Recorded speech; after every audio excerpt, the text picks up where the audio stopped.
l'Ancien Testament. Comme vous le savez déjà, l'Ancien Testament est la première partie de la Bible chrétienne ou judéo-chrétienne. Il se compose de 46 livres, répartis pour nous qui lisons à partir de la Bible grecque. Il se compose de 46 livres, répartis pour nous qui lisons à partir de la Bible grecque en 4 sections. Je rappelle donc les 4 sections. C'est la Torah ou la loi, on va dire simplement le Pentateuque, écrivez le Pentateuque.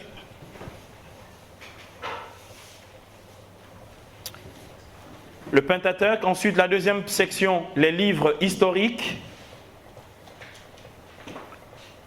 Les livres historiques, comme Josué, Juge, Ruth, 1 roi, 2 rois, Samuel. Donc les livres historiques. Ensuite, les livres prophétiques, la partie prophétique, les 4 grands et les 12 petits prophètes. Donc les livres prophétiques que nous aurons l'occasion d'étudier dans ce cours aussi. Et 4e et dernière section, les livres poétiques et de sagesse, ce qu'on appelle les livres sapientiaux, comme le Siracide, la sagesse, les proverbes, d'accord, et les livres poétiques comme le Cantique des cantiques, les psaumes, d'accord, qui sont des chants, des cantiques, des hymnes, des télim, comme on dit en hébreu. Hein. Donc, vous avez 4 catégories donc, dans la répartition de la Bible telle que nous l'avons à partir de la version grecque de l'Ancien Testament. 4 sections donc, le Pentateuque, ensuite les livres historiques, ensuite les livres prophétiques et enfin les livres poétiques et sapientiaux ou les livres de sagesse. Donc vous avez 4 sections de la Bible. Donc je le dis aussi, quand vous voulez bien apprendre un livre, hein, par exemple je veux lire Isaïe, il faut que je me dise tout de suite, Isaïe ce n'est pas un livre historique, même s'il y a des récits historiques à l'intérieur d'Isaïe, hein, Isaïe est dans la catégorie des livres prophétiques parce que Isaïe est un prophète, d'accord? Il fait partie des grands prophètes qui ont écrit, parce qu'il y a des prophètes qui n'ont pas écrit. Par exemple, Samuel n'a pas écrit, même s'il y a un livre qui porte son nom, d'accord? Élisée et Élie, son maître, n'ont pas écrit. Hein. Donc, ce n'est pas des prophètes écrivains. Isaïe, par contre, est un prophète écrivain. D'accord. Jérémie avait un secrétaire que l'on appelle Baruch ou Baruch qui a écrit ses prophéties. Donc, il a écrit un peu, il a écrit une lettre aux exilés, donc il était écrivain. Donc, il y a des prophètes écrivains, ce sont les textes de prophètes écrivains ou de disciples de prophètes qui ont écrit pour eux. Bon.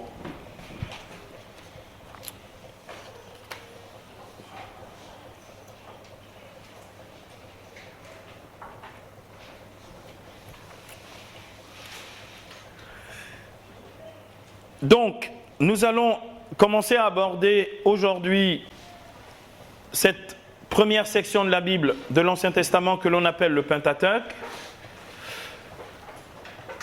Mais avant d'aller plus loin, je vous donne le plan général de notre cours sur l'Ancien Testament.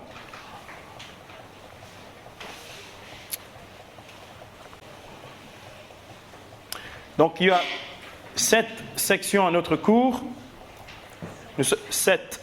Donc nous allons 7 chapitres à ce cours sur l'Ancien Testament. Nous avons pris un peu de retard, mais on va s'arranger, ne vous inquiétez pas. Donc le premier cours que nous allons faire aujourd'hui, donc, c'est Pentateuque 1. Nous verrons le livre de la Genèse cet après-midi. Pentateuque 1, le livre de la Genèse. Pentateuque 1, 2 points, la Genèse. Ensuite, la prochaine fois, nous verrons Pentateuque 2, le matin ce sera l'Exode. Donc Pentateuque 2, donc l'Exode, donc la prochaine fois en matinée. Ensuite, donc c'est le deuxième chapitre. Le troisième chapitre que nous verrons, ce sont les livres historiques.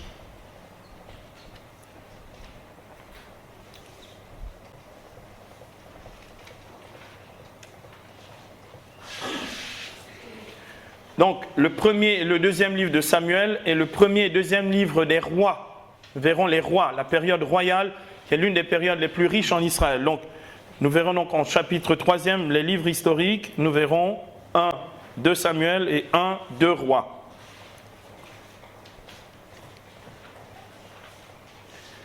Ensuite, nous verrons au chapitre 4e les grands prophètes. Et dans les grands prophètes, nous verrons le prophète Isaïe. Nous consacrerons une journée entière sur Isaïe. C'est le plus long et le plus complet sans doute livre prophétique. Il a été écrit sur entre 90 ans et 100 ans.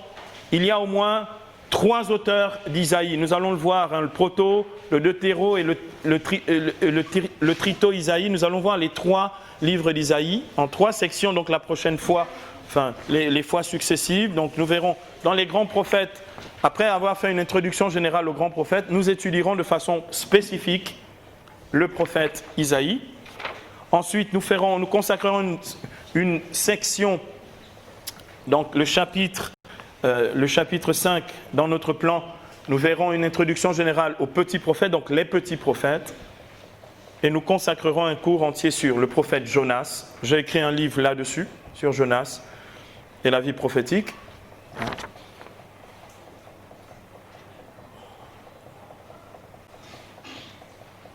Ensuite, le 6e chapitre de ce cours sur l'Ancien Testament que nous aborderons, ce sera un cours sur les psaumes. Donc, c'est la section les écrits, donc, ou les autres écrits. Donc, section 1, les psaumes. Dans les autres écrits, section 1. Donc les écrits, section 1, donc les psaumes. Ensuite, le chapitre 7,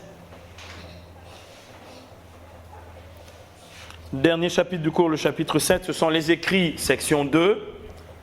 Nous étudierons le livre de la sagesse et nous allons conclure donc notre cursus biblique de l'Ancien Testament en étudiant donc le livre de la sagesse. J'ai longtemps hésité entre Qoéleth, Proverbes ou sagesse.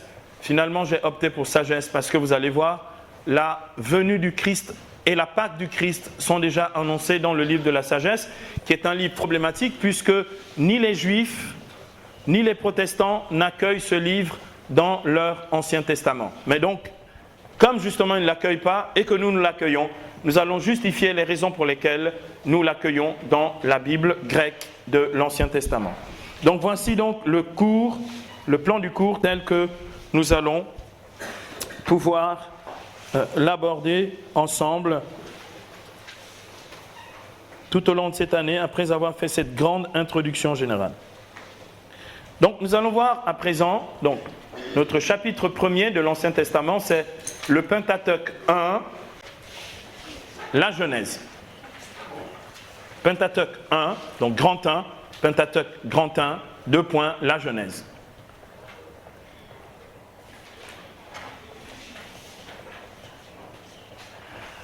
Avant donc de rentrer dans l'étude du livre de la Genèse proprement dit, ce qui fera l'objet du cours de cet après-midi, je voudrais, avant la pause, donc avant la messe, je voudrais vous proposer à présent 20 minutes d'introduction générale au Pentateuque.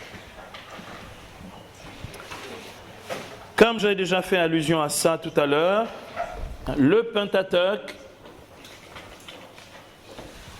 c'est la restitution en grec de la Torah. Torah, ou la loi, pour l'Ancien Testament en hébreu, devient le Pentateuque en grec. Le Pentateuque, ce sont les livres de la Torah, voilà, pour faire simple. D'accord ? Le Pentateuque, ce sont les 5 livres de la Torah de l'Ancien Testament. Donc les premiers livres de la Bible de l'Ancien Testament sont constitués en Pentateuque, c'est-à-dire en 5 livres. Le Pentateuque, ce sont les 5 livres de la Torah. Ils sont écrits en grec.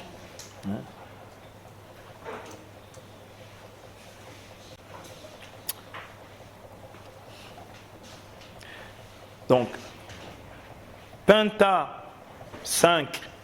Theukos, T-U-K-O-S, Theukos en grec, ça veut dire rouleau. D'accord? Donc, Penta, Theukos, les 5 rouleaux. Parce que la Bible n'était pas écrite sous cette forme-ci, c'était des rouleaux de papyrus. D'accord? C'était des rouleaux. On écrivait et puis pour les conserver, on les mettait, on les enroulait. Donc, le Pentateuque, ce sont les 5 rouleaux de la Torah, littéralement.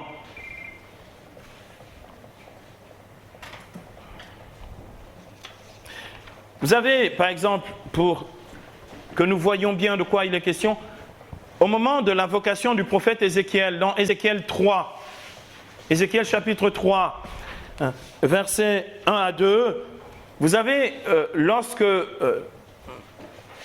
l'ange, ou en tout cas ce personnage mystérieux, apparaît à Ézéchiel pour lui donner de pouvoir recevoir la parole de Dieu qu'il va ensuite proclamer à Israël comme prophète, vous vous souvenez qu'il est écrit ceci précisément: « Fils d'homme, ce qui t'est présenté, mange ce rouleau et va parler à la maison d'Israël. » J'ouvris la bouche et il me fit manger ce rouleau. Le rouleau, Theukos, le rouleau, c'est le rouleau de la Torah. D'accord? Penta, donc 5. Le Pentateuque est constitué par les 5 premiers rouleaux ou les 5 premiers livres de la Torah.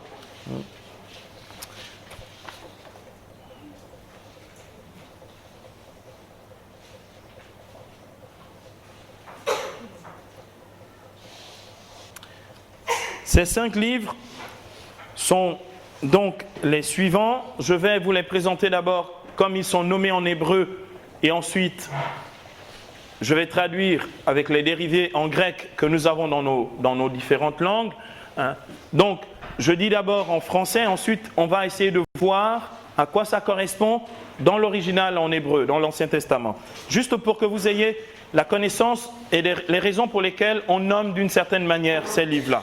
Donc, le premier donc, de la Torah ou du Pentateuque, c'est la Genèse. Genesis en grec, donc,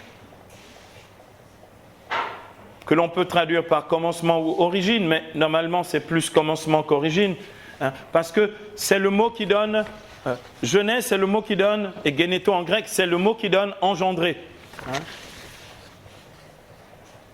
Par exemple, le verbe s'est fait chair, logo, sarx et geneto, le verbe a été engendré dans la chair. Donc c'est plus que simplement origine au sens de origine, c'est plus que ça. C'est là où c'est la source, le commencement de la vie, si vous voulez, la Genèse. Donc, la Genèse en hébreu, c'est Bereshit. Bereshit. Donc, écrivez vraiment de la phonétique. Comme vous l'entendez, vous l'écrivez. Bereshit. Bereshit. C'est-à-dire le commencement. Bereshit, c'est le commencement. Comme il est écrit dans Genèse 1:1, Genèse chapitre 1er, verset 1, il est écrit au commencement, donc Bereshit, Dieu créa le ciel et la terre. Bereshit. La Genèse, c'est le livre du commencement ou des commencements. Bereshit. Ensuite, deuxième livre de la Torah ou du Pentateuque. C'est l'Exode.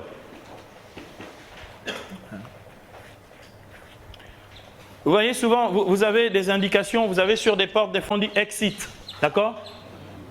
Ça veut dire sortie, d'accord? Exode, c'est sortie. Donc, mais en hébreu dans le texte, parce que vous savez, en général, on prend le premier verset en hébreu pour donner le titre au livre, c'est Shemot, Shemot, comme ça se prononce, Shemot. En fait, en hébreu, ce n'est pas Exode, ce sont les noms. Les noms. C'est juste, je vous donne le titre en hébreu pour que vous sachiez qu'il est question des noms. Vous allez comprendre dans un instant. Dans Exode, justement, chapitre 1er, verset 1er, parce qu'on prend toujours dans le premier verset le titre du livre, d'accord? En hébreu, Shemot, ce sont les noms. Il est écrit, voici les noms des Israélites qui entrèrent en Égypte avec Jacob. L'Exode commence avec ce verset. Voici les noms des Israélites qui rentrèrent en Égypte avec Jacob.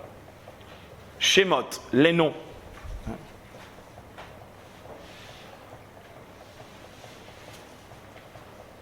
Shem ou Hachem, c'est le nom. Par exemple, Dieu est appelé Hachem, le nom. On ne dit pas, parce qu'on ne nomme pas Dieu. Hachem. Shemot, c'est le pluriel de Shem. Donc, les noms. Voici les noms. Donc l'Exode va nous parler de l'Exode des fils d'Israël. De ceux qui sont rentrés en Égypte, qui ont été opprimés et que Dieu va libérer. Ensuite, vous avez le Lévitique. Lévitique, troisième livre du Pentateuque, le Lévitique. Le mot vient de la tribu de Lévi. La tribu de Lévi, c'est la tribu des prêtres. Les fils d'Aaron, qui étaient des Lévites. Les Lévites. D'accord?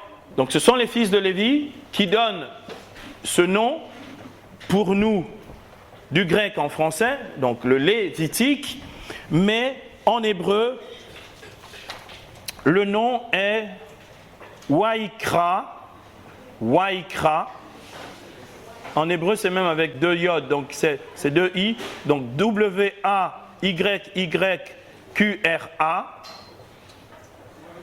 Waïkra. Waïkra. Écrivez même avec i tréma. Faites simplement le son. Waïkra. D'accord? C'est-à-dire,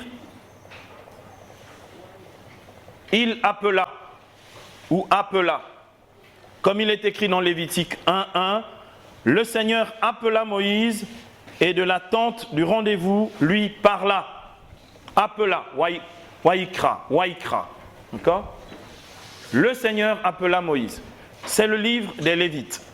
Il appelle Moïse pour lui donner les prescriptions ou les lois, les coutumes, les traditions pour la vie d'Israël. Donc, Israël va recevoir ce que l'on appelle toute sa législation, toutes ses lois, après que Moïse ait consulté le Seigneur dans la tente de la rencontre ou la tente du rendez-vous, le lieu de la prière. Quatrième livre du Pentateuque, les nombres. Nous traduisons par les nombres. En hébreu, Bemidbar. Bemidbar. Bemidbar. Que veut dire Bemidbar? C'est-à-dire le désert. Bemidbar, c'est le désert. Bemidbar. Comme ça se prononce. C'est de la translittération de l'hébreu. Bemidbar.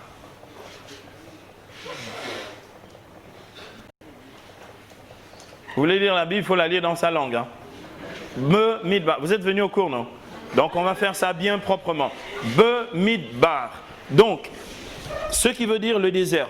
En rappel au désert du Sinaï, en fait, le livre des Nombres, c'est le livre qui nous enseigne sur la marche dans le désert. Tous les enseignements que Israël a reçus de Dieu dans le désert. La rébellion, Nombre 21, ça vous dit quelque chose? Ils sont piqués par des serpents, le serpent d'airain, le serpent de bronze, tout ce que Dieu a enseigné dans le désert. Donc dans le Midbar, donc comme il est écrit dans Nombre 1:1, le Seigneur parla à Moïse au désert du Sinaï dans la tente du rendez-vous. Au désert, donc dans le désert.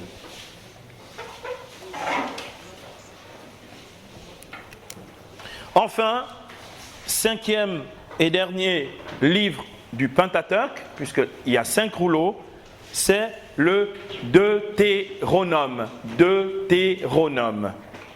Deutéronome. Je vous ai dit, Deutéro, c'est deux en grec. Nomos, c'est la loi. En fait, c'est la deuxième Torah. En gros, c'est la synthèse de la Torah, si vous voulez. C'est là qu'il y a toute la spiritualité, la théologie du Pentateuque.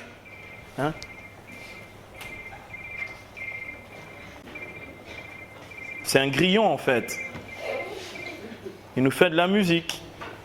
Donc, en hébreu, c'est debarim. Debarim, avec M à la fin. Debarim. Qui est le pluriel de dabar. Dabar, c'est la parole. Les deux barim, ce sont les paroles. Debarim. Ou devarim, selon les traductions. Selon les prononciations. Debarim. Debarim. Comme ça se prononce. C'est-à-dire les paroles. Comme il est écrit dans Deutéronome 1, 1. Regardez, là on fait que du sens littéral. Mais déjà le sens littéral nous donne du sens dans le texte. Rien que le premier verset. Deutéronome 1, 1 dit « Voici les paroles que Moïse adressa à tout Israël au-delà du Jourdain. » Voici les paroles que Moïse adressa à tout Israël au-delà du Jourdain. Donc avant de rentrer en terre promise. Les debarim, les paroles. Donc le Pentateuque est composé de ces 5 livres, donc la Genèse, l'Exode, le Lévitique, les Nombres et le Deutéronome. C'est bien que quand on vous dit le Pentateuque, oh ben bien sûr le Pentateuque c'est un jeu d'enfant, c'est la Genèse, c'est l'Exode, c'est le Lévitique, ce sont les Nombres, c'est le Deutéronome. Rien que pour vous, d'avoir la structure telle qu'elle est présentée dans la Bible actuelle, quand je cherche l'Exode, je sais qu'il faut que je dépasse la Genèse. Donc c'est important d'apprendre au fur et à mesure à structurer aussi notre positionnement ou le positionnement des livres dans la Bible elle-même. Donc voilà le Pentateuque, rapidement présenté. Donc, je voudrais, avant de conclure cette partie, vous dire rapidement 2 choses sur les sources du Pentateuque, les sources historiques du Pentateuque. On va approfondir la notion de source, mais j'aimerais que nous puissions voir rapidement les sources historiques du Pentateuque. Avant de faire en conclusion le lien entre le Pentateuque comme fondement de l'Ancien Testament avec le Nouveau Testament. Donc, rapidement.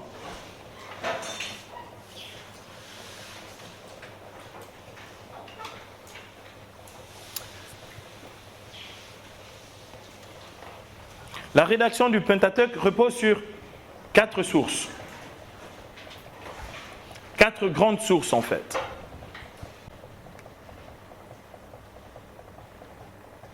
Deux de ces sources sont relatives à 2 façons de nommer Dieu dans le Pentateuque.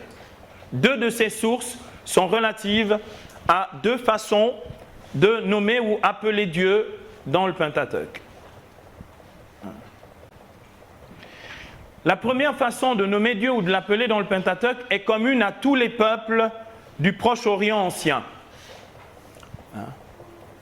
Le Seigneur, Dieu est appelé El, accent aigu avec El, El. El qui veut dire Dieu, tout simplement. Vous trouvez ça chez les peuples de Mésopotamie, des peuples d'Arabie anciens, El, une manière de nommer Dieu, c'est El. D'accord ? Donc, on parle de cette source comme étant la source éloïste. Éloïste. La source éloïste que l'on abrège grand E. Éloïste, E, L, O, I, maïs ou I tréma, S, T, E. Donc, la source éloïste.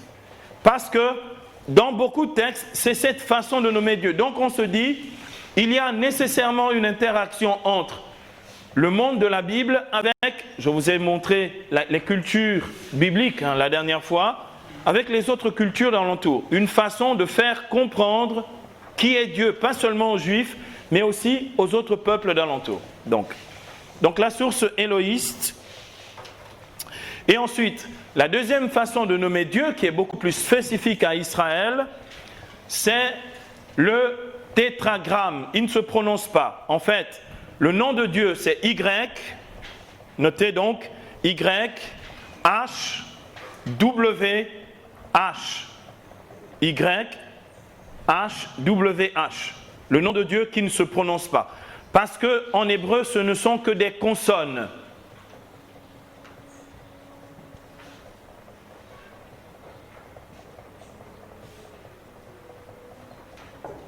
Donc c'est un yod, un he, un vav et un e en hébreu. Donc c'est Y, H, W, H.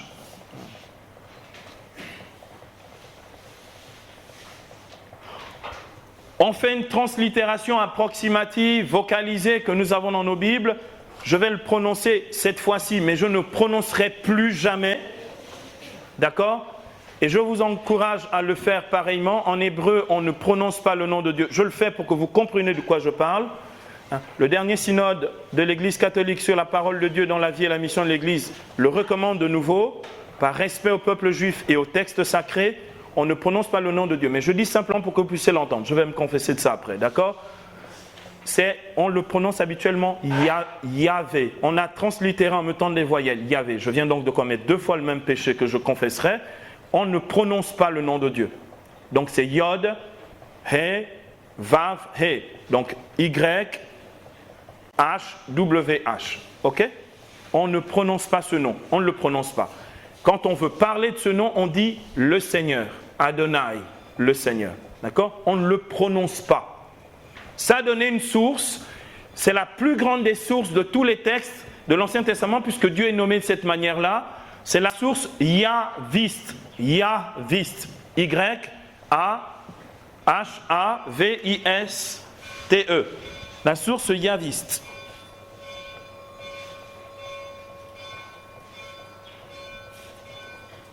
C'est donc, son abréviation c'est Y, hein, Y, grand Y majuscule.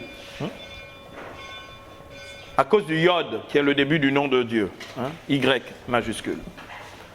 Ensuite, vous avez une source qui est référée à la vie cultuelle, au culte, à la prière, aux célébrations d'Israël et aux fêtes liturgiques d'Israël. D'accord ? Cette source-là, c'est ce que l'on appelle la source sacerdotale. Sacerdotale. On l'abrège P, priest, hein, prêtre. Ça s'abrège avec grand P, un P majuscule. La source sacerdotale. Je vous en fais ici rapidement la démonstration. Par exemple, il y a 2 récits de la Genèse, d'accord ? Le récit de la création du monde, de tout l'univers, et après, le récit de la création de l'homme et de la femme dans le jardin d'Éden, le chapitre 2. Donc, on verra ça cet après-midi. Donc, dans le premier récit, il est scandé comme les jours de la semaine. Dieu crée le premier jour, le deuxième, le troisième, le quatrième, le cinquième, le sixième, il crée l'homme. Et le septième, c'est le Shabbat, c'est le repos, qui est un jour consacré par Dieu lui-même. On se dit, pour qu'il y ait un tel ordre de succession avec un sens précis pour chaque jour, ça renvoie en fait aux célébrations de chaque jour de la semaine dans le temple. En fait, c'est les références au ministère sacerdotal, c'est pour ça qu'on parle d'un récit sacerdotal. C'est l'une des sources. Pourquoi ? Parce que la fin est réservée au Shabbat, c'est-à-dire à la célébration des célébrations de la semaine, le jour du Seigneur. D'accord ? Donc, la source évidente du premier récit de la création, c'est une source sacerdotale qui s'abrège P. Ensuite, dernière source. La dernière source, c'est une source qui relie la totalité de la révélation de l'Ancien Testament, qui met de l'ordre dans la révélation de l'Ancien Testament, qui fait comprendre la théologie de l'Ancien Testament. Cette source de relecture ou de réécriture de l'Ancien Testament qui met de l'ordre dans tous les écrits, c'est une source qui s'appelle la source deutéronomiste, comme Deutéronome, mais deutéronomiste. D'accord ? Elle s'abrège grand D. Vous allez me dire, ça ne sert à rien, Silouane, tout ce que tu nous dis là, parce qu'on n'a pas besoin de ça. Si, vous avez absolument besoin de ça, parce que, je vous assure, il y a certains passages, par exemple, que vous allez voir en doublet ou en double dans la Bible, et vous allez vous dire, oh, mais mon père, en fait, la Bible est falsifiée, elle est fausse, pourquoi il y a 2 fois le même texte ? c'est qu'il y a eu une deuxième écriture pour faire comprendre le premier qui dit la même chose. C'est un texte deutéronomiste. Ce n'est pas un doublet qui est là par hasard. Parce que si c'était là par hasard et qu'on voulait faire quelque chose de clean, on l'aurait fait disparaître, on l'aurait enlevé de la Bible. On le garde parce qu'il donne un sens nouveau sur un texte ancien. D'accord? Deutéronomiste, donc grand D.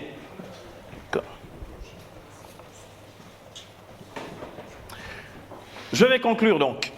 Comme nous allons le voir, à partir du livre de la Genèse, le Pentateuque est le livre de la révélation de l'alliance que Dieu veut conclure avec chaque homme et avec son peuple. Le Pentateuque, c'est vraiment le livre de cette alliance que Dieu veut conclure avec chaque homme. C'est l'exemple d'Abraham, un seul, avec qui Dieu a fait alliance. Puis ensuite avec tout un peuple, le peuple d'Israël, ses descendants. Et finalement, nous qui faisons partie du peuple de Dieu. D'accord ? C'est le livre, à partir de la Genèse, qui nous montre que Dieu est un Dieu qui veut faire alliance. Donc c'est le livre de la révélation de l'alliance que Dieu veut conclure avec chaque homme et avec tout son peuple. Il s'agit de l'alliance entre Dieu et Noé et sa famille, comme on le voit, donc un homme, un peuple, sa famille, de l'alliance de Dieu avec Abraham et avec toute sa descendance, Isaac, Jacob et ses 12 fils, les 12 tribus d'Israël, et les 2 filles d'ailleurs, qu'on ne nomme quasiment jamais, que nous aurons aussi l'occasion de rencontrer. Et donc aussi de l'alliance de Dieu avec le peuple d'Israël au Sinaï, au moment où le Seigneur lui donne les 10 paroles ou les tables de la loi. Cette première alliance va annoncer selon Jérémie 31, que nous avons vu déjà la dernière fois, la nouvelle alliance. Voici venir des jours, oracle du Seigneur, où je conclurai une nouvelle alliance, non pas comme celle que j'ai conclue avec vos pères. J'inscrirai ma loi dans vos cœurs. Chacun n'aura plus à instruire son frère en disant « Aie la connaissance du Seigneur, parce que tous me connaîtront, du plus petit au plus grand, car je pardonnerai leurs péchés et je ne me souviendrai plus de leurs iniquités. » Donc, l'ancienne alliance que nous avons clairement présente dans le Pentateuque, dans la Torah, est une alliance qui annonce l'ultime, c'est-à-dire la nouvelle et éternelle alliance qui sera accomplie et parfaitement réalisée par la mort et la résurrection du Seigneur. Le livre de la Genèse. Donc après avoir présenté sommairement ce matin les 5 premiers livres de la Bible que l'on appelle le Pentateuque, Pentateuchos, 5 rouleaux, et que nous avons vu les sources du Pentateuque, il y en a 4. Nous avons vu la source élohiste, où le nom de Dieu est appelé El, Dieu, Elohim, le Dieu des dieux. D'accord, nous allons le retrouver là dans un instant. Ensuite, le tétragramme, le nom imprononçable, Adonai, le nom du Seigneur, qu'on appelle la source yaviste. Ensuite, nous avons vu 2 autres sources, une source relative au culte et à la liturgie, que l'on appelle la source sacerdotale, ou qui est en référence justement à la prière, à la piété, aux fêtes religieuses d'Israël. Nous avons vu enfin une source qui est une source de synthèse ou de réécriture du Pentateuque et de la Bible de l'Ancien Testament. C'est la source deutéronomiste. Donc la source élohiste, c'est grand E, la source yaviste, c'est Y, la source sacerdotale, c'est P, et la source deutéronomiste, c'est D, pour pouvoir se repérer toutes les fois qu'on évoque les sources en question lorsque l'on lit scientifiquement un texte biblique.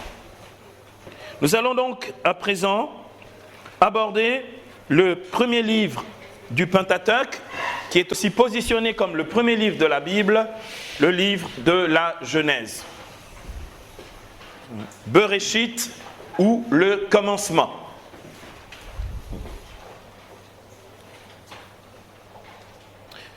Pourquoi commencement ? Parce que ce livre traite des commencements de l'univers, ou le commencement de l'univers entier. Chapitre 1er, il traite du commencement de l'univers. Ensuite, le chapitre 2 de la Genèse va traiter du commencement de l'homme, pétri par la terre. L'homme est un Adama, c'est-à-dire le terreux, la terre. Dieu façonne l'homme à partir de la terre. C'est pourquoi quand il retourne à la poussière, il redevient terre après la mort. Et il insuffle le souffle de vie, il en fait un être vivant. Donc le commencement de l'univers, le commencement de l'homme, c'est aussi le commencement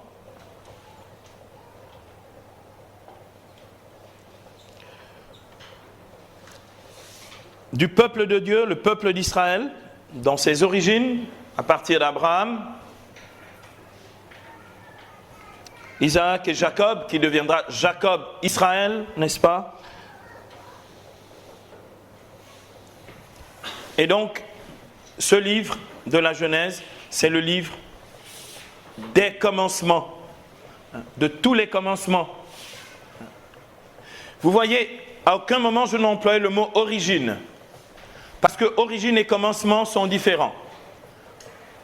Je vais reprendre ça dans un instant de façon claire et systématique. On ne peut pas atteindre le commencement. On peut commencer à compter une origine. L'origine d'une famille commence avec un mariage. Mais le commencement de l'homme commence en Dieu. Parce que Dieu seul est créateur. Le commencement est dans le Seigneur, il est divin. L'origine est à partir de l'histoire humaine. On va voir ça en détail dans un instant. Je peux dater le commencement du monde. Je peux dater même l'heure du Big Bang. Je peux dire à quel moment la première lumière a explosé et libéré de l'énergie dans le cosmos. Je peux le dire. C'est daté. D'ailleurs, je vais vous donner tout à l'heure le temps exact. Les 137 millions de siècles sont à l'origine du monde commence il y a 137 millions de siècles, par exemple. Donc, on peut le dater. Mais je ne peux pas dire précisément quel est le jour où Dieu a décidé et commencé de créer. Donc le commencement, il est en Dieu. L'origine est historique. Nous allons y revenir.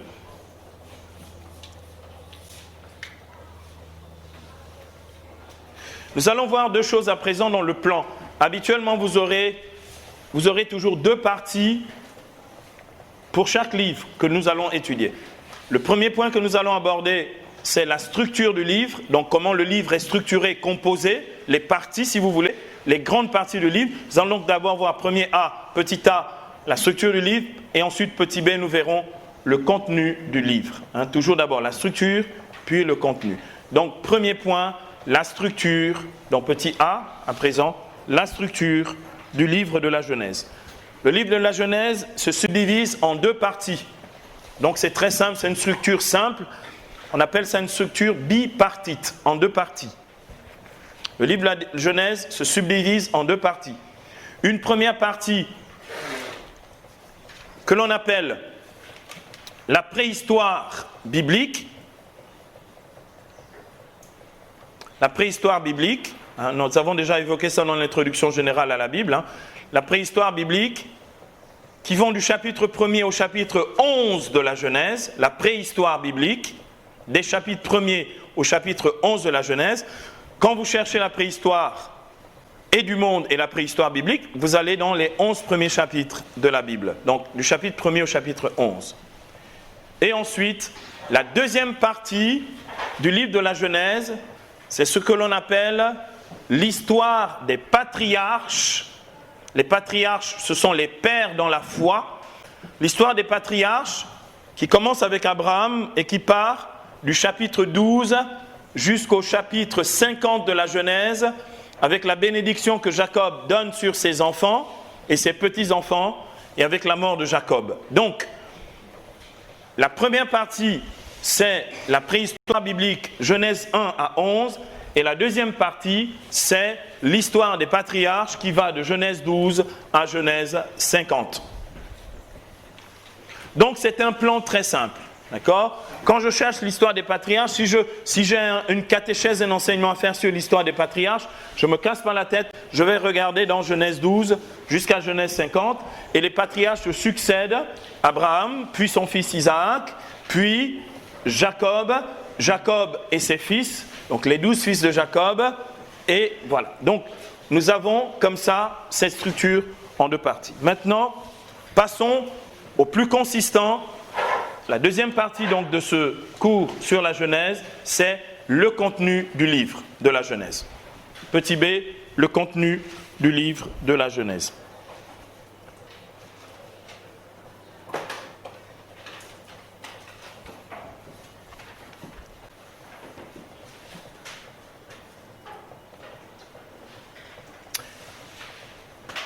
Le livre de la Genèse, dans son contenu, nous présente la vocation spirituelle de l'homme créé selon Genèse 1, 26, à l'image et à la ressemblance de Dieu. Le but du livre de la Genèse est premièrement de nous présenter la création de l'homme ou le commencement de l'homme comme créature faite à l'image et à la ressemblance de Dieu selon Genèse 1, 26. Faisons l'homme à notre image selon notre ressemblance.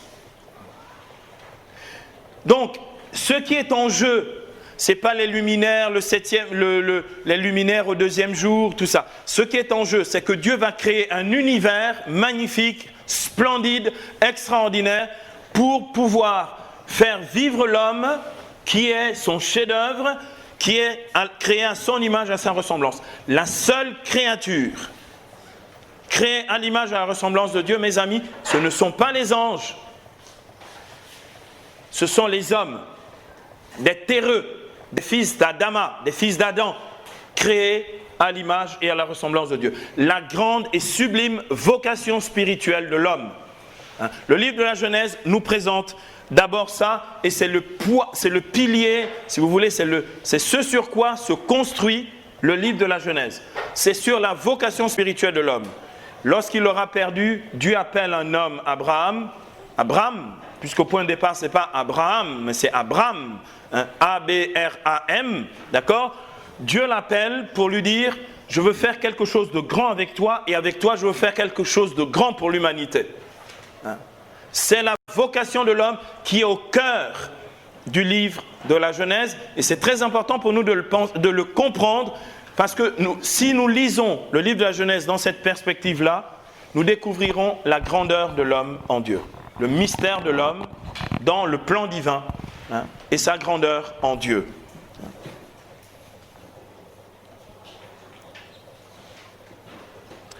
Dieu, donc, crée l'homme à son image, à sa ressemblance, pour qu'il vive en amitié avec lui, pour que l'homme soit le partenaire de Dieu, qu'il vive en amitié avec lui, qu'il vive en communion avec lui. Et cette vie de communion et d'amitié avec Dieu est un mot en hébreu, c'est le mot bérit, comme ça se prononce, TH à la fin, ou T tout court, bérit, c'est-à-dire alliance.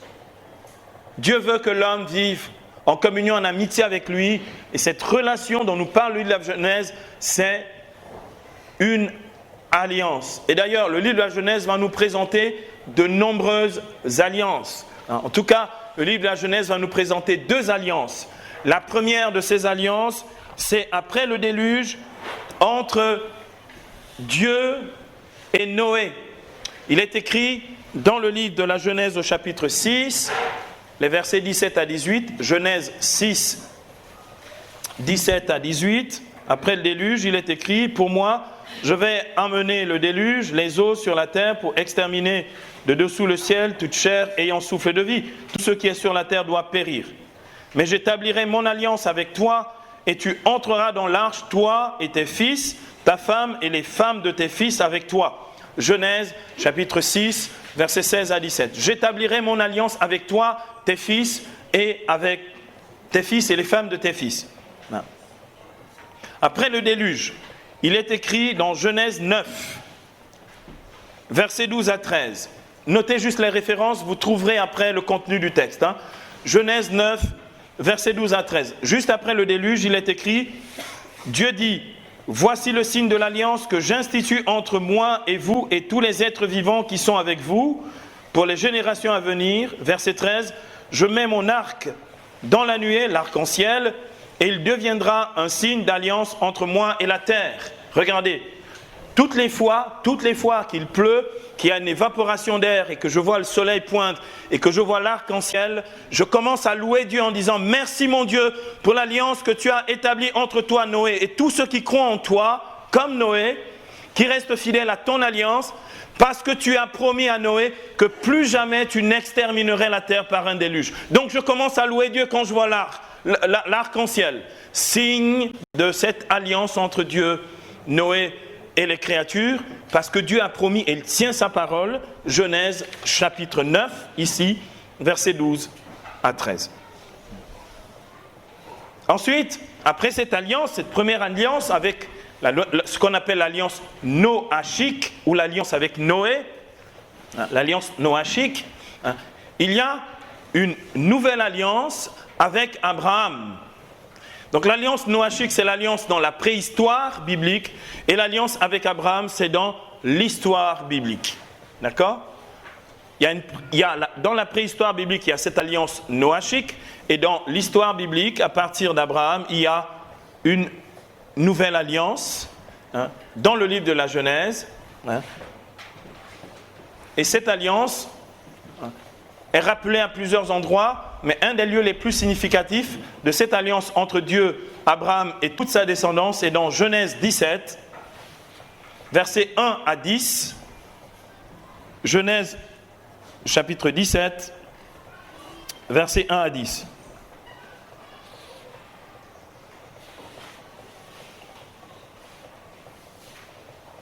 Il est écrit, lorsqu'Abraham eut atteint 99 ans, le Seigneur lui apparut et lui dit, je suis El Shaddai, c'est-à-dire le Dieu Tout-Puissant. Marche en ma présence et sois parfait.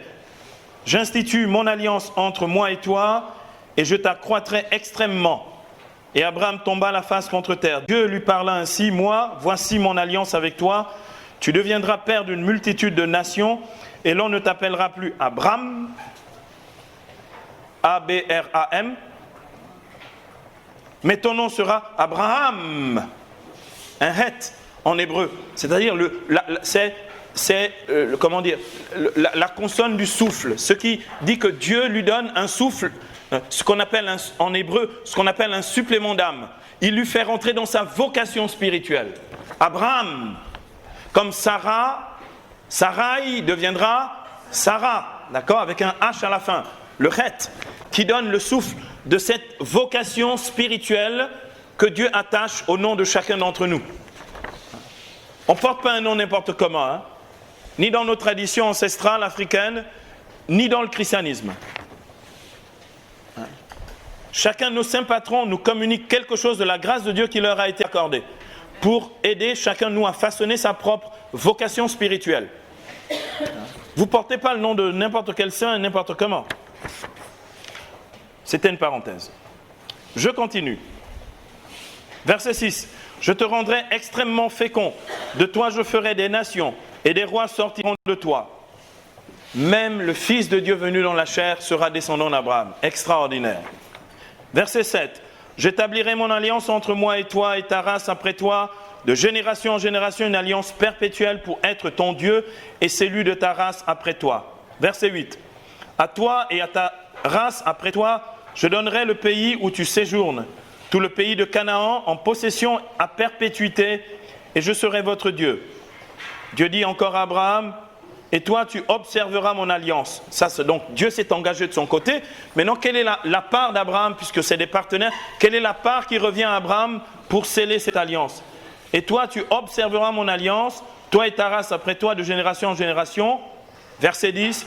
Et voici mon alliance qui sera observée entre moi et vous, c'est-à-dire ta race après toi, que tous vos mâles soient circoncis. Le signe extérieur de l'alliance, ce n'est pas ce qui fait l'alliance, mais le signe extérieur de l'alliance, c'est la circoncision. Il y en a quelqu'un m'a demandé la semaine dernière, mais cette personne est mariée religieusement, non? Oui, elle ne porte pas l'alliance. Je dis, c'est pas grave. Pourquoi? Ce n'est pas l'alliance qui fait le mariage.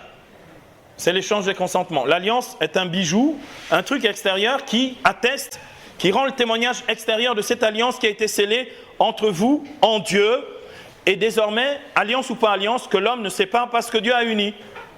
Vous me suivez ici? Donc c'est pas l'alliance qui fait, c'est pas l'anneau, si vous voulez, qui fait l'alliance. L'alliance, c'est ce contrat spirituel, cet acte sacré qu'est l'échange des consentements qui fait qu'un homme et une femme soient définitivement mariés. Ça s'appelle l'indissolubilité du sacrement de mariage dans l'Église catholique, dans l'Église tout court, donc chez les chrétiens, de tous les chrétiens.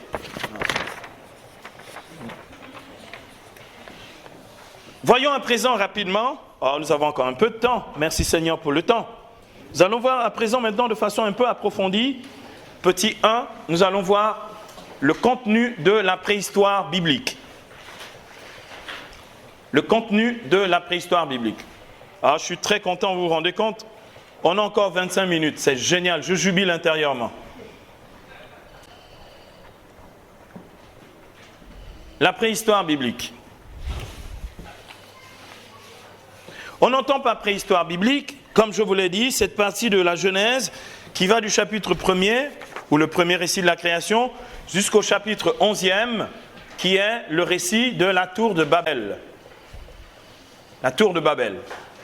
La tour de Babel se trouve au chapitre 11 de la Genèse. Il ne s'agit pas, à proprement parler, d'un récit historique. Pour la simple bonne raison, il n'y avait pas d'historien pour nous rapporter cette histoire. Cette histoire est une révélation que Dieu lui-même, qui était au commencement, nous a fait connaître. C'est une partie de l'histoire que seul Dieu pouvait faire connaître parce qu'il n'y avait personne à ce moment. Vous vous rendez compte? Quel est le journaliste qui était au moment où Dieu créait le monde? Il fallait d'abord qu'il soit créé, mais comme il n'était pas créé, donc il n'y avait pas de journaliste pour me filmer ce moment-là et immortaliser. Ok? Donc, comme l'homme n'est créé qu'au 6e jour, il faut d'abord attendre qu'il soit créé avant que l'homme ne fasse des commentaires sur la création de Dieu. Quand je commence à critiquer les affaires de Dieu, tais-toi d'abord parce que vois d'abord, est-ce que tu as la même sagesse, la même autorité, la même puissance? Est-ce que tu peux faire la moitié de ce qu'il a fait? Oh Seigneur, si j'étais toi, je n'aurais pas fait comme ça. Tu es quoi? D'accord? Bien-aimé, avant de réprimander Dieu, de vous commencer à vous mettre en colère, vous emporter, tout ça, un peu de sagesse, regardez la magnificence des œuvres divines. Je suis fasciné par les microbes. J'aime pas qu'ils me fassent mal, mais je suis fasciné par ces trucs-là. Parce que c'est incroyable, Dieu a créé des choses qu'on ne voit même pas. Regardez. On parle de l'univers visible et invisible. Souvent, quand on parle de l'univers visible, on pense aux anges. D'accord? On pense aux esprits bienheureux. Hein? Vous voyez le microbe? Il y en a plein dans la pièce, je vous assure. Il y en a plein qui sont là pour aider à renouveler notre air et tout ça. Il y en a qui bossent pour le bien. Puis de temps en temps, vous en avez un petit là qui est un sale moustique avec son petit microbe. Là, il vous achève. Il vous fait vraiment des misères. Bon. Eh bien, je vous assure que tout ce que Dieu a fait, il a fait avec sagesse et amour. Il a tout fait de telle sorte que l'équilibre du monde est dans le monde lui-même. Même les choses que nous n'aimons pas. J'aime pas, écoutez, je vais dire quelque chose d'un peu pas bien après avoir mangé, mais c'est le seul exemple qui me passe dans la tête. Si j'avais un plus élaboré, je voulais...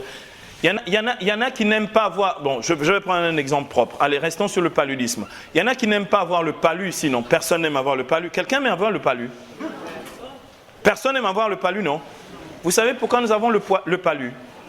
Parce que notre corps se purifie et élimine le poison de l'anophèle femelle, le poison inoculé par le moustique.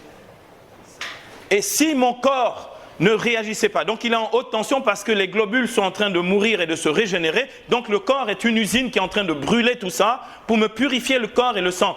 Heureusement que j'ai le paludisme, sinon mon corps serait tellement empoisonné que j'en mourrais. Vous me suivez? Donc Dieu a mis dans l'organe humain lui-même, comme dans tout le créé, la capacité de se régénérer, de faire du propre, du clean, du nettoyage. Donc avant de pester, oh Seigneur, laisse-toi purifier le corps.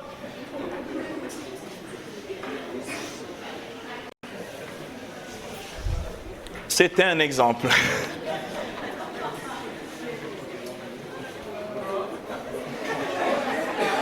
C'est un homme organisé. Donc, il ne s'agit pas de l'histoire historienne proprement dite, il s'agit d'une histoire révélée par Dieu lui-même. On qualifie cette section de la Bible comme étant Je vais employer un terme technique que je vais expliquer, un mot important. Cette partie de la Bible où cette histoire ne nous est donnée que par Dieu à travers la révélation s'appelle un récit étiologique. Étiologique. E-T-Y-O-L-O-G-I-Q-U-E.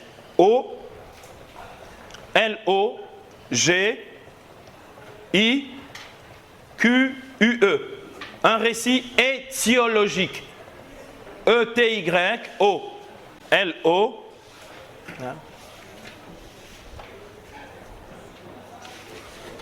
Étiologique. Dès qu'il y a un nouveau mot, on s'agit dans la classe. On veut des chrétiens tellement calés, tellement intelligents et savants que nous, on sort des grands mots. Hein. Étiologique, mes amis. On dormira un peu moins ce soir. D'accord. C'est un récit étiologique. Oui, mon père, faites un peu le français petit. Non, on ne peut pas continuer à rabaisser la foi des chrétiens dans ce pays. On ne peut pas continuer à humilier les chrétiens dans ce pays. On parle de récit étiologique, on écrit étiologique. E-T-Y, d'accord, O-L-O-G-I-U. Je le fais par charité pour vous, par respect pour vous. On ne peut pas rabaisser votre foi. Hein? Vous me suivez là? C'est parce que j'ai en grande estime, en grande considération votre intelligence que j'emploie les vrais mots pour les vraies choses. Récit étiologique.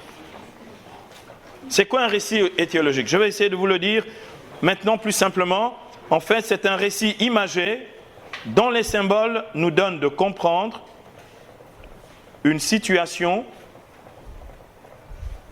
ou un temps dont nous n'avons pas la maîtrise de l'origine. C'est un récit imagé dont les symboles nous donnent de comprendre une situation ou un temps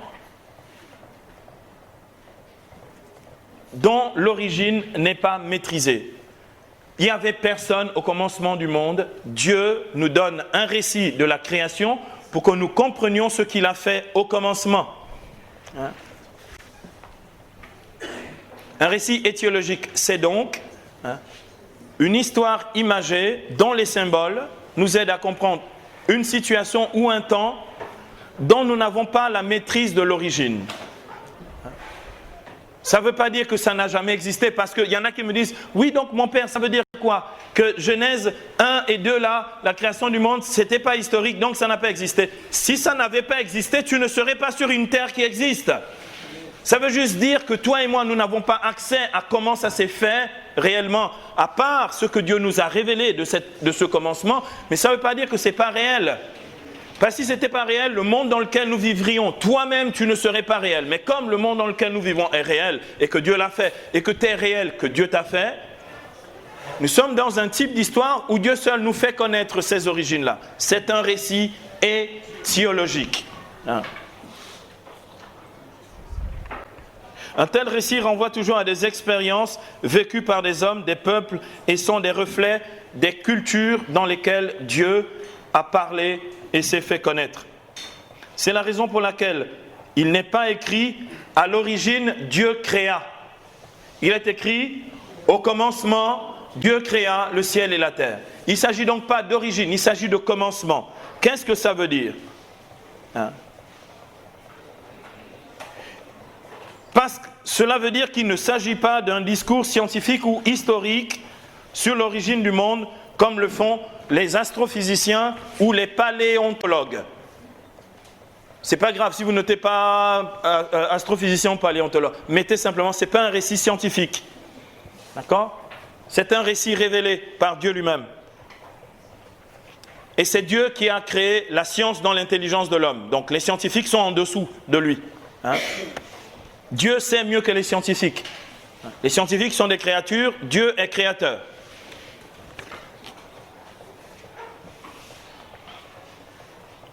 Il s'agit plutôt d'un discours qui renvoie au commencement, Genèse 1.1. En effet, on est capable aujourd'hui de dater à 137 millions de siècles l'origine du monde à partir du Big Bang, comme je le disais tout à l'heure. Or, on ne peut pas remonter jusqu'au commencement. On ne peut pas remonter jusqu'au commencement, car au commencement, tout se trouve en Dieu, et avant lui, il n'y a aucun commencement possible. Au commencement se trouve Dieu, et avant lui, il n'y a aucun commencement possible. Le commencement renvoie à Dieu, l'origine renvoie à l'histoire. Voilà pourquoi, regardez, dans le prologue de Jean, dans les trois premiers versets du prologue de Jean, Jean chapitre 1er verset 1 à 3, Jean 1, 1 à 3, il est écrit « Au commencement était le Verbe ». Ça veut dire « Au commencement était Dieu ». Au commencement était le Verbe, et le Verbe était avec Dieu, et le Verbe était Dieu. Il était au commencement avec Dieu, verset 3, tout fut par lui, c'est-à-dire tout a été créé par lui, par sa parole. Dieu dit que la lumière soit et la lumière fut. C'est la parole de son Verbe. Au commencement était le Verbe. Tout fut par lui et sans lui rien ne fut. Ce qui fut en lui était la vie, verset 4. Et la vie était la lumière des hommes. Que la lumière soit et la lumière fut. Et la lumière, lui, dans les ténèbres, et les ténèbres ne l'ont pas arrêté. La première œuvre de création de Dieu, c'est la lumière. Or, cette lumière vient de la source de la lumière. Le Christ est confessé dans le credo, lumière, né de la lumière, vrai Dieu, né du vrai Dieu. Donc, la source de la lumière est en Dieu lui-même. D'accord? Il n'y aurait pas de lumière si Dieu n'était pas lumière. Il n'y aurait pas de lumière si Dieu n'était pas lumière. C'est Dieu qui est la source de la lumière. C'est pas compliqué. Je parle en français. Donc, c'était pour vous expliquer que le commencement est en Dieu, l'origine est dans l'histoire. Donc,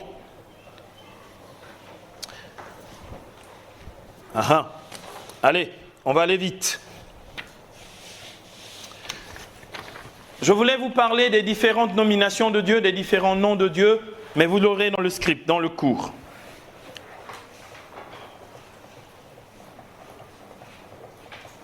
Dans les 11 premiers chapitres de la Genèse, qu'est-ce que l'on y découvre? Allez, on va aller explorer ça rapidement. Je perds tous mes papiers.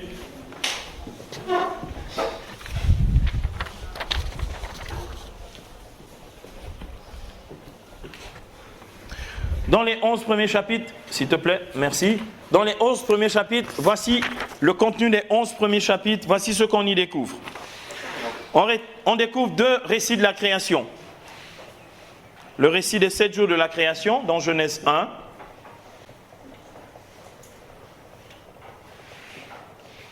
Ensuite, le récit du paradis. Paradis, ça veut dire paradisium, c'est paradis en latin, c'est jardin. D'accord? Quand on dit le paradis, on parle du jardin d'Éden, ou l'Éden, Genèse chapitre 2. Et dans cet Éden, dans ce paradis, Dieu crée Adam, l'homme, puis Ève, la femme. Ensuite, il y a le récit de la tentation du serpent et du péché originel lié à la désobéissance des premiers parents, Genèse chapitre 3. Quand vous cherchez le péché originel, la chute, vous allez lire Genèse chapitre 3. Ensuite, vous avez le récit fratricide, donc le frère qui tue son frère. Le récit fratricide d'Abel, tué par son frère Caïn, dans Genèse chapitre 4. Donc l'histoire de Caïn et Abel, c'est Genèse 4. Ensuite, vous avez l'histoire de Noé et du déluge universel. Ce sont les chapitres 6 au chapitre 10 de la Genèse.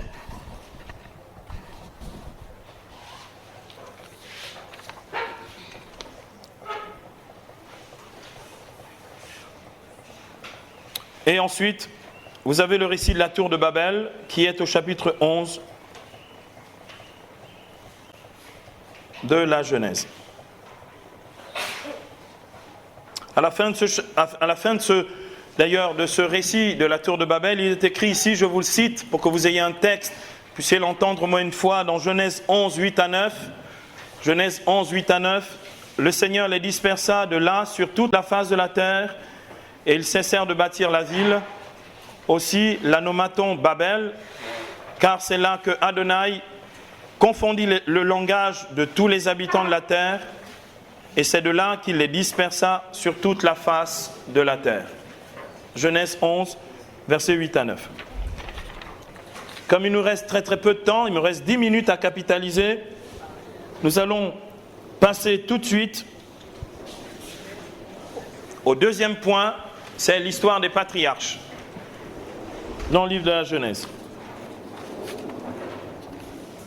L'histoire des patriarches. Avec le cycle des patriarches, nous rentrons dans l'histoire historienne ou scientifique. Nous rentrons dans l'histoire réelle, ou l'histoire critique. On peut les dater. On peut dater le commencement de l'histoire des patriarches. Cette histoire des patriarches commence avec le chapitre 12 de la Genèse, l'appel que Dieu lance à Abraham à Our en Chaldée, en Mésopotamie. Nous avons parlé de cette partie du Proche-Orient ancien. Et cette histoire se situe, du point de vue historique dans le temps, autour de 1850 avant Jésus. Autour de 1850 avant Jésus.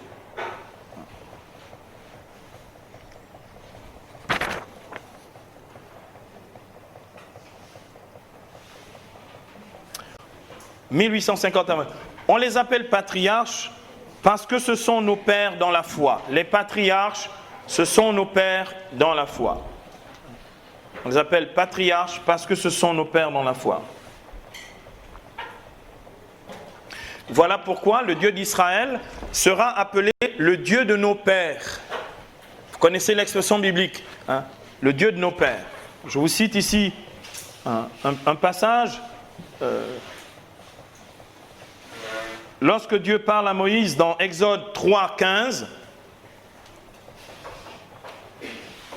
dans Exode 3, 15 par exemple, il est écrit « Tu parleras ainsi aux Israélites, Adonai, le Dieu de vos pères, le Dieu d'Abraham, le Dieu d'Isaac, le Dieu de Jacob, m'a envoyé vers vous. » Le Dieu de vos pères ou le Dieu de nos pères, c'est le Dieu des patriarches, Abraham, Isaac et Jacob. Le Dieu de nos pères, c'est le Dieu des patriarches, les patriarches, Abraham, Isaac et Jacob.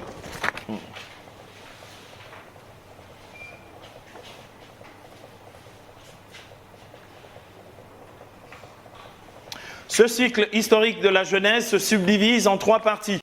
Dans ce cycle historique où l'histoire des patriarches se subdivise en trois parties.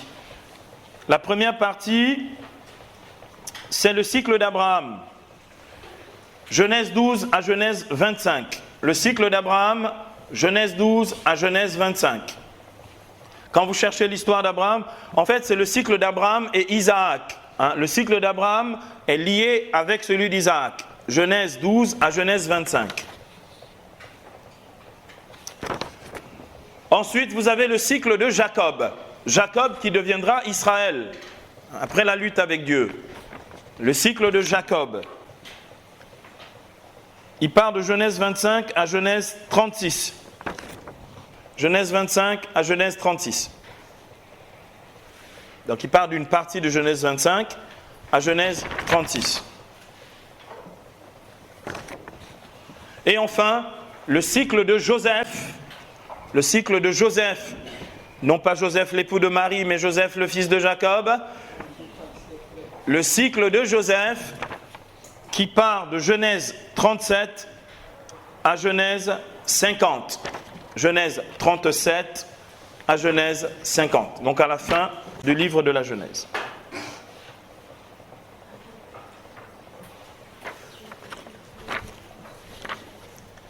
De tous ces cycles, on peut retenir les grands épisodes suivants. Je vais vous énumérer quelques grands épisodes qui vous donnent une connaissance immédiate du contenu, de tout le contenu de la Genèse. De l'ensemble de ces trois sous-cycles, si vous voulez, on peut retenir les grands récits suivants du livre de la Genèse dans cette section appelée « Histoire des patriarches ». Premièrement, l'appel d'Abraham, Genèse 12. L'appel d'Abraham en Genèse 12.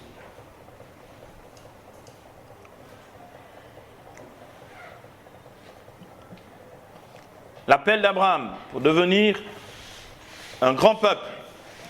Genèse 12. Ensuite, l'annonce de la naissance d'Isaac par les trois visiteurs qui viennent rencontrer Abraham et Sarah. Sarah fait la cuisine dans la tente. Elle entend un des visiteurs dire « L'année prochaine, à pareille époque, ta femme aura un fils ». Sarah rit dans la tente. Comme Sarah, bon, je ne fais pas trop de commentaires. Elle rit, on lui dit « Mais pourquoi tu ris ?» Elle dit « Non, je n'ai pas ri, menteuse ». D'accord? Donc, ce passage de l'Écriture de l'annonce de la naissance d'Isaac, ou la naissance miraculeuse d'Isaac, c'est Genèse 18.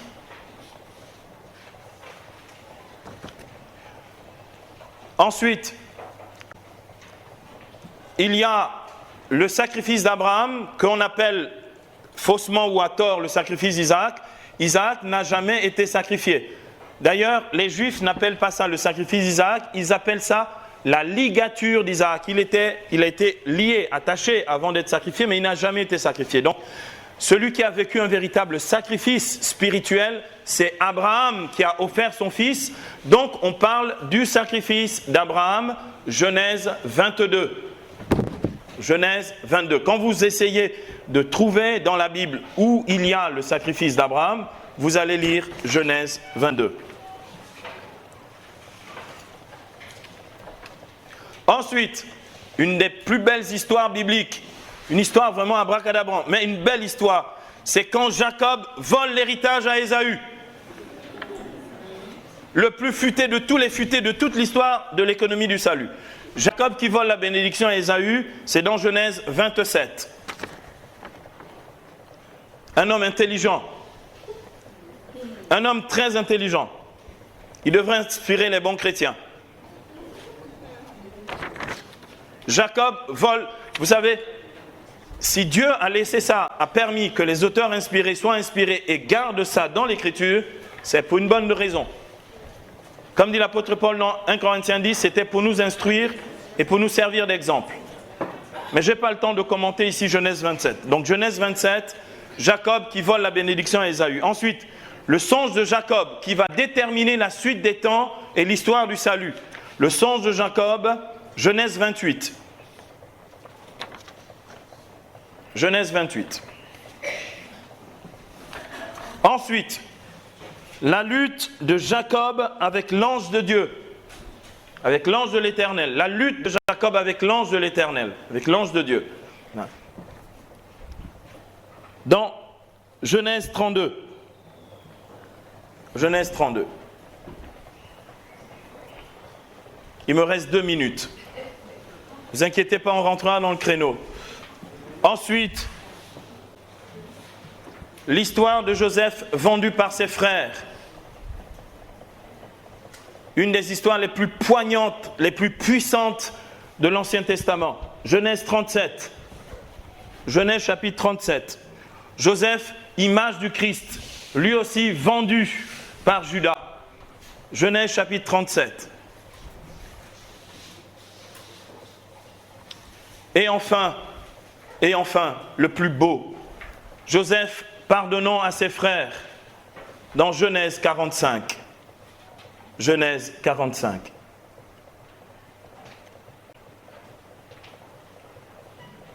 Je viens de vous présenter les récits les plus importants dans la partie historique de l'histoire des patriarches du livre de la Genèse.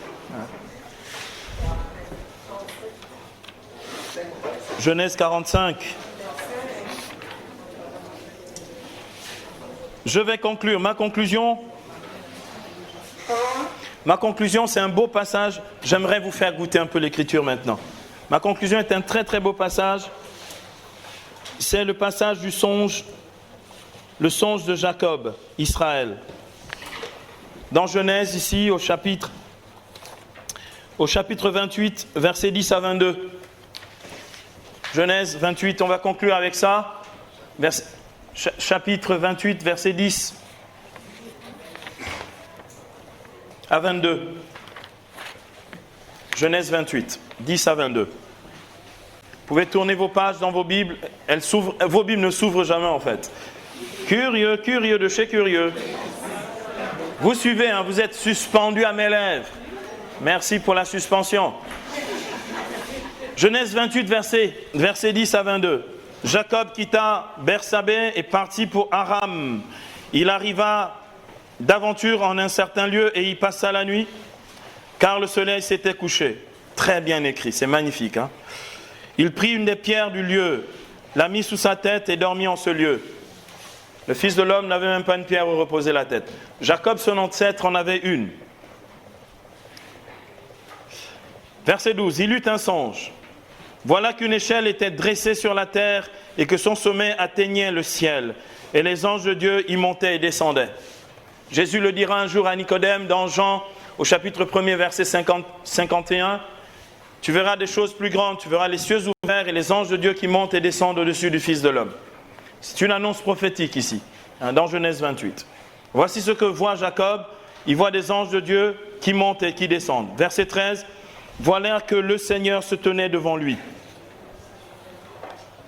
et dit, je suis le Seigneur, ou Adonai, le Dieu d'Abraham, ton ancêtre, et d'Isaac, Dieu des patriarches.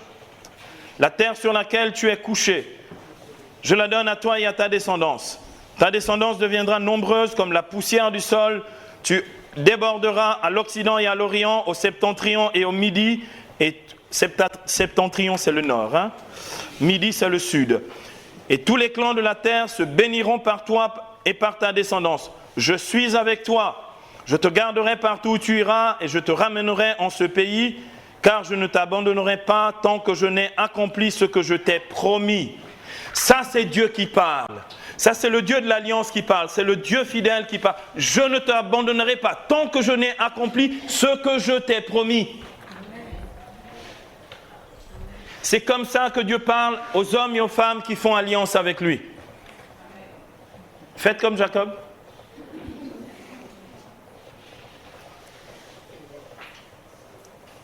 Verset 16. Jacob s'éveilla de son sommeil et dit, en vérité, l'Éternel est en ce lieu et je ne le savais pas. Il eut peur, il est saisi de la crainte de Dieu. Il eut peur et dit que ce lieu est redoutable. Ce n'est rien de moins qu'une maison de Dieu et la porte du ciel. Levé de bon matin, il prit la pierre qui lui avait servi de chevet, il la dressa comme une stèle et répandit de l'huile sur son sommet. Il fait une onction sur la pierre. À ce lieu, il donna le nom de Bethel, maison de Dieu. Mais auparavant, la ville s'appelait Luz. Jacob fit ce vœu. Si Dieu est avec moi et me garde sur la route où je vais, s'il me donne du pain à manger et des habits pour me vêtir, parce que Jésus nous demande de demander notre pain quotidien, il se souvient de Jacob, Dieu qui donne le pain, qui revêt l'herbe des champs et qui nous revêt de parures glorieuses. Si Dieu me garde sur la route où je vais, s'il me donne du pain à manger et des habits pour me vêtir, si je reviens sain et sauf chez mon Père, alors le Seigneur sera mon Dieu. Et cette pierre que j'ai dressée comme une stèle sera une maison de Dieu, Bethel, et tout ce que tu me donneras, je te payerai fidèlement la dîme. La dîme. Il fait comme son ancêtre Abraham qui a payé la dîme à Melchisédek, le grand prêtre. Il paye fidèlement la dîme, c'est-à-dire matériellement, il dit sa reconnaissance aux bénédictions de Dieu qui pourvoit à tous ses besoins. C'est ça l'alliance. Dieu donne et l'homme donne. Ce n'est pas que d'un côté. Sinon, les partenaires de l'alliance sont dans un déséquilibre et Dieu fabrique non pas des croyants mais des mendiants. Mais comme Dieu tient tellement à notre dignité, à notre grandeur, il fait que notre sagesse soit une sagesse aussi haute que celle de Jacob, Israël. Voici achevé donc à grands traits le cycle de la Genèse avec la préhistoire biblique, les commencements et ensuite l'histoire des patriarches.